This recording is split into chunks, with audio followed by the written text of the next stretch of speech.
हरे कृष्ण। तो आज आम चर्चा करवा जे जो माने साधारणतः आमिष भक्षण करूचंती तो सेमानकर एया द्वंद्व जे प्रायतः आमिष भक्षण करने सहित आमे भक्ति करि परिया कि नहीं। तो आज आम शास्त्र बहुत सारा श्लोक सहित आम आलोचना करवा जे आमिष खाइबा सहित भक्ति आमे करि परिया कि नहीं। तो साधारणतः देखंतु जे शास्त्र रे कोठी भी एमती लेखा जायनी जे जदि जड़े कौन व्यक्ति पूर्ण मात्रा रे भी शुद्धिकरण न होती से भक्ति करि परियेनी। कारण साधारणतः भक्ति करने द्वारा तो साधारणतः जड़े शुद्धिकरण हम ना। से भगवान भगवत गीतार नवम अध्याय 32 नंबर श्लोक कहते माम ही पार्थ व्यपाश्रित ये अपिसूय पापजनियो स्त्रीय वैश्य तथा शूद्र ते अंति परमम गति। तो कहते जे कौन भी व्यक्ति हुए तो स्त्री ही था शूद्र ही था कि वैश्य ही था कौन भी पापजन रु जन्म ही था किंतु जदि मते आश्रित कर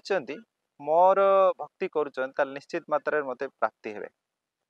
तो ये साधारणतः देखु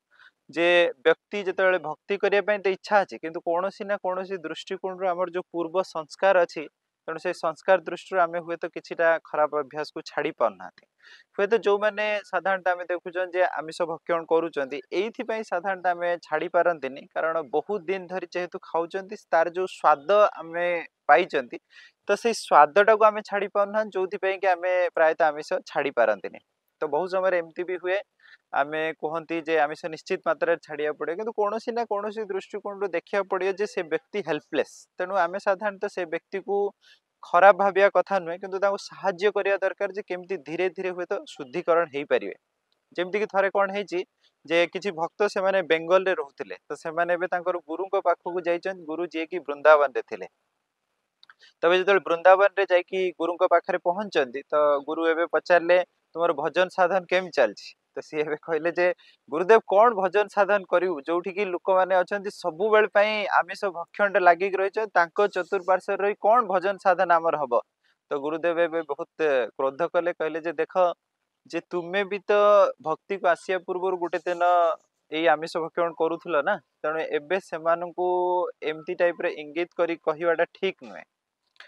हुए तो आम चतुर्पार्श्व विभिन्न प्रकार लोक रे कि सत्वे भी आम भक्ति करा पड़ो। तेणु कौन ना कौन दृष्टिकोण देखु जो मैंने शुद्ध साधु से माने बुझंती जे एठी जो जीव अच्छा से केते हेल्पलेस तो से पूर्व संस्कार को लेकिन साधारणतः हुए तो विभिन्न प्रकार खराब अभ्यास रही पारे। तेणु प्राय समय देखा जाए जो मैंने आमिष भक्षण करूचंती तो उड़ीसा रे पर्टिकुलरली देखा जाए जे उड़ीसा रे लोक बेसी माछ मांस ये सब खाइबारे जड़ित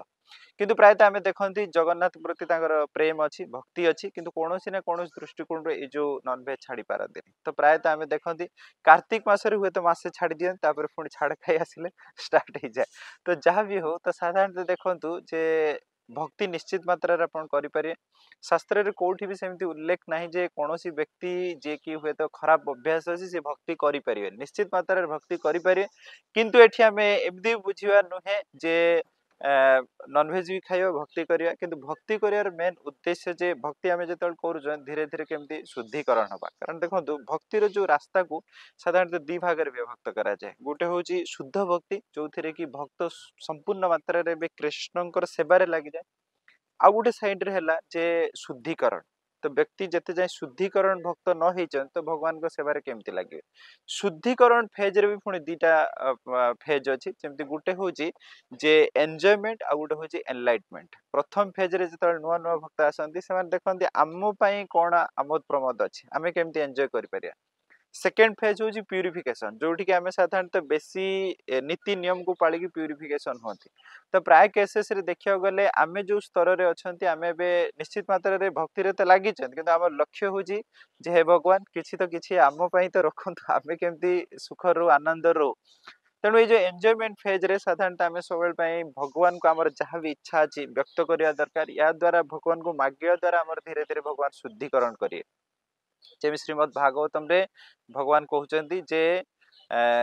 शृण्वन्ति स कथा कृष्णम पुण्य श्रवण कीर्तनम हृदय अंतस्थै अभद्राणी विधुनति सुहृत श्रुतम जेतेବେଳେ ଆମେ ସବୁବେଳେ ପାଇଁ ଭଗବାନଙ୍କ କଥାକୁ ଶ୍ରବଣ କରିବା ତ ଭଗବାନ ଆମ ହୃଦୟରେ ବସିକି ଏବେ ଆମ ହୃଦୟକୁ ଶୁଦ୍ଧିକରଣ କରିବେ କାରଣ ପ୍ରାୟ ସମୟରେ ଆମେ ଦେଖନ୍ତି ଜୀବ ସେତେ ମାତ୍ରାରେ ସକ୍ଷମ ହୁଏ ନିଜର ଯୋଉ ଖରାପ ଅଭ୍ୟାସକୁ ଛାଡିବା ତେଣୁ ପ୍ରାୟ ସମୟରେ ଆମକୁ ଦେଖିବାକୁ ପଡିବ ଯେତେ ବି ଆମେ ହୁଏତ ଭକ୍ତିକୁ ଆସିଛନ୍ତି ନିଶ୍ଚିତ ମାତ୍ରାରେ ଭକ୍ତିକୁ ଆସିବା ପୂର୍ବରୁ ଆମର ବିଭିନ୍ନ ପ୍ରକାର ଖରାପ ଅଭ୍ୟାସ ଥିଲା ଏବେ ହୁଏତ ଗ୍ରସ୍ ଲେବୁଲରେ ହୁଏତ ଖରାପ ଅଭ୍ୟାସ ନାହିଁ କିନ୍ତୁ ମନ ଭିତରେ ତ ଖରାପ ଅଭ୍ୟାସ ଅଛି ନା ତେଣୁ ସେଇଥିପାଇଁ ସବୁବେଳେ ପାଇଁ ଆମେ ଚେଷ୍ଟା କରିବା ଦରକାର ପ୍ରତ୍ୟେକ ବ୍ୟକ୍ତିଙ୍କୁ ସାଧାରଣତଃ ଆମେ କେମିତି ଗ୍ରହଣ କରିପାରିବା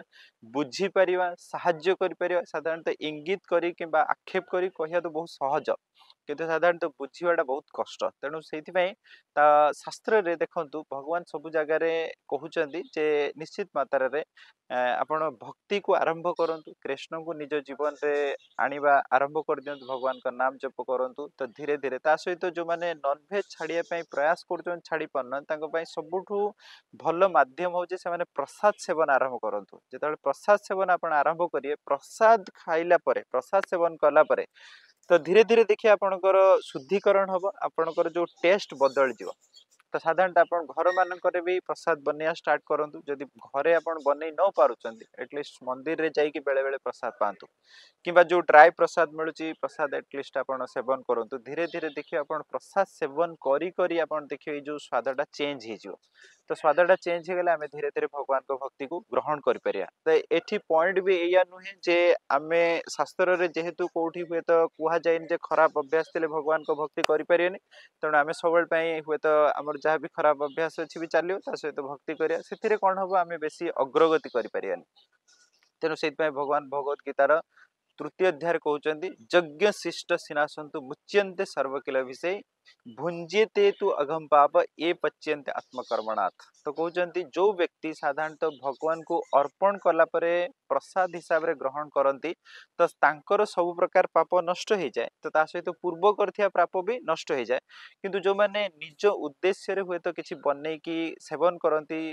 ଭଗବାନଙ୍କୁ ଅର୍ପଣ ନ କରିକି ତ ସେଠି ସେମାନେ ପାପ ଆହାର କରନ୍ତି ତେଣୁ ନିଶ୍ଚିତ ମାତ୍ରାରେ ଆମେ ବୁଝିବାକୁ ପଡିବ ଯେ ଏସବୁ ନିହାତି ଆମର ଯୋଉ ଖରାପ ଅଭ୍ୟାସ ଅଛି ସେଥିରେ ନିଶ୍ଚିତ ମାତ୍ରାରେ ତ ଆମର ଶୁଦ୍ଧିକରଣ ହଉନି ବିଭିନ୍ନ ପାପ କାର୍ଯ୍ୟ ହଉଛି ତେଣୁ ଆମେ ଧୀରେ ଧୀରେ କେମିତି ଶୁଦ୍ଧିକରଣ ହବା ଭଗବାନଙ୍କୁ ପ୍ରାର୍ଥନା କରିବା ତ ଭକ୍ତ ମାନଙ୍କର ସାହାଯ୍ୟ ନବା ତ ୟା ଦ୍ୱାରା ଆମେ ଧୀରେ ଧୀରେ ଶୁଦ୍ଧିକରଣ ହେଇଯିବା କିନ୍ତୁ ଆମେ ସାଧାରଣତଃ ଯୋଉମାନେ ଭକ୍ତ ବି ଅଛନ୍ତି ହୁଏତ କିଛି ମାତ୍ରାରେ ଆମ ଶୁଦ୍ଧିକରଣ ହେଇଯାଏ ଆମେ ସାଧାରଣତଃ ଯୋଉମାନେ ହୁଏତ ସେତେ ଶୁଦ୍ଧିକରଣ ହେଇନି ସେମାନଙ୍କୁ ସାହାଯ୍ୟ କରିବା ଦରକାର ସେମାନଙ୍କୁ ସେମାନଙ୍କର ଯୋଉ ଏଇ ଯୋଉ ହେଲ୍ପଲେସ୍ ସିଚୁଏସନକୁ ଆମେ ବୁଝିବା ଦରକାର ସେମାନେ ହୁଏତ କେମିତି ହିସାବରେ ଧୀରେ ଧୀରେ ଶୁଦ୍ଧିକରଣ ହେଇପାରିବେ ତା ପାଇଁ ପ୍ରୟାସ କରିବା ଦରକାର କିନ୍ତୁ ବହୁତ ସମୟରେ କଣ ହୁଏ ଆମେ ଯେତେବେଳେ ଆକ୍ଷେପ କରି କୁହନ୍ତି ଯେ ସେମାନେ ନନଭେଜ ଖାଉଛନ୍ତି ଇଏ କରୁଛନ୍ତି ସିଏ କରୁଛନ୍ତି ସେମାନଙ୍କ ଭିତରେ ଗୋଟେ ମନୋଭାବନା ଆସେ ଯେ ଏଇଆ ହୁଏତ ଏମାନେ ସବୁବେଳେ ଆମକୁ ଘୃଣା କରୁଛନ୍ତି ତେଣୁ ଏମାନଙ୍କ ସହିତ ମିଶିବା କଥା ନୁହେଁ କିମ୍ବା ବେଳେ ବେଳେ ମନରେ ଆସେ ଯେ ଆମେ ଅଲଗା ସେମାନେ ଅଲଗା ସେଥିପାଇଁ ମିଶିଲେ ଆମର ସ୍ଥିତି ତ ଅଲଗା ଅଛି ତେଣୁ ତାଙ୍କ ସହିତ କେମିତି ମିଶିପାରିବା ତେଣୁ ଆମର ହୃଦୟଟାକୁ ଯେତେ ଆମେ ବଡ କରିବା ସେମାନଙ୍କୁ ସାହାଯ୍ୟ କରିବା ଧୀରେ ଧୀରେ ସେମାନେ ଶୁଦ୍ଧିକରଣ ହେଇପାରିବେ ତେଣୁ ସେଇଥିପାଇଁ ଆମେ କନକ୍ଲୁଜନ ପଏଣ୍ଟକୁ ଏଇଆ ଯିବା ଯେ ସାଧାରଣତଃ ଭଗବାନ କୋଉଠି ବି ଶାସ୍ତ୍ରରେ ଦେଇନାହାନ୍ତି ଯେ ପୂର୍ଣ୍ଣ ମାତ୍ରାରେ ଶୁଦ୍ଧିକରଣ ହେଲା ପରେ ଆମେ ଭକ୍ତିକୁ ଆସିବା ଆମେ ଯୋଉ ବି ସ୍ଥିତିରେ ଅଛନ୍ତି ଯେମିତି ଆମର ଇନ୍ଦ୍ରିୟ ଅଛି ଯାହା ବି ଆମର ସ୍ୱାଦ ଏବେ ନଉଛନ୍ତି ତା ସହିତ ଆମେ ଭକ୍ତି କରିବା ଷ୍ଟାର୍ଟ କରିବା ଦରକାର ତ ଧୀରେ ଧୀରେ ଆମେ ଶୁଦ୍ଧିକରଣ ହବା ଦରକାର ଆଉ ଯୋଉମାନେ ସାଧାରଣତଃ ଭକ୍ତ ଅଛନ୍ତି ସେମାନେ ନିଶ୍ଚିତ ମାତ୍ରାରେ ଅନ୍ୟମାନଙ୍କୁ ସାହାଯ୍ୟ କରିବା ଦରକାର ପ୍ରତ୍ୟେକ ଭକ୍ତ ଆମେ ଯିଏ ବି ଅଛନ୍ତି ଆମେ ସମସ୍ତେ ଏବେ ପ୍ରୟାସରେ ଲାଗିଛନ୍ତି ଆମେ ଧୀରେ ଧୀରେ କେମିତି ଶୁଦ୍ଧିକରଣ ହବ ପ୍ରତ୍ୟେକ ବ୍ୟକ୍ତି ନିଜ ନିଜ ସ୍ତରରେ ହୁଏତ ଶୁଦ୍ଧିକରଣରେ ଅଛନ୍ତି କିଛି କିଛି ଭୁଲ ଭାଲ କାମ ବି ହଉଛି ତେଣୁ ସବୁବେଳେ ପାଇଁ ଆମେ ଚେଷ୍ଟା କରିବା ଦରକାର ଅନ୍ୟମାନଙ୍କୁ କେମିତି ସାହାଯ୍ୟ କରିବା ତ ୟା ଦ୍ୱାରା ଧୀରେ ଧୀରେ ସେମାନେ ଯୋଉମାନେ ବି ଆମିଷ ଭକ୍ଷଣ କରୁଛନ୍ତି ଛାଡି ପାରିବେ ତା ସହିତ ଯୋଉମାନେ ବି ଆମିଷ ଭକ୍ଷଣ କରି ଭକ୍ତି କରୁଛନ୍ତି ନିଶ୍ଚିତ ମାତ୍ରାରେ ଆପଣ ଭକ୍ତିକୁ ଆଗକୁ ନେଇ ଯାଆନ୍ତୁ ତ ଧୀରେ ଧୀରେ ଆପଣ ପ୍ରୟାସ କରନ୍ତୁ ଏଇ ଯୋଉ ନନଭେଜ କେମିତି ଛାଡି ପାରିବେ ହରେ କୃଷ୍ଣ।